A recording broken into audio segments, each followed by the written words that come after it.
नमस्कार मित्रांनो, Shaikh sir coaching classes या यूट्यूब चॅनलवरती आपले हार्दिक स्वागत आहे. आज आपण पाहणार आहोत महाराष्ट्रातील एकूण जिल्हे किती आणि महाराष्ट्र निर्मिती झाल्यापासून त्याच्यानंतर जे 10 जिल्हे निर्मिती करण्यात आले त्याच्या बाबतीत आपण ट्रिक बघू. 1 मे 1960 रोजी महाराष्ट्राची निर्मिती झाली होती. तेव्हा महाराष्ट्रात एकूण 26 जिल्हे होते.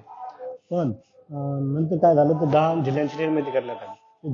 10 जिल्हे कोणते ते आपण बघू आणि त्याची काही ट्रिक बघू. सिजलाग मुवा नंगोही ही त्याची ट्रिक आहे.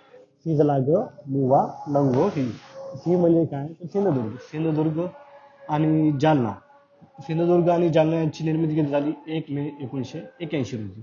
त्याच्यानंतर काय येणार ला. ला म्हणजेच काय लातूर. ला नंतर ग. ग म्हणजेच काय गडचिरोली. लातूर आणि गडचिरोली यांचं काय आहे तर लातूरची 16 ऑगस्ट 1982, गडचिरोलीची 26 ऑगस्ट 1982. त्याच्यानंतर येणार मुंबई. म्हणजेच काय मुंबईची निर्मिती झाली 4 ऑक्टोबर 1990ला. त्यानंतर येणार बघा वाशिम आणि नंदुरबार. वाशिम आणि नंदुरबारची निर्मिती झालेली आहे 1 जुलै 1998.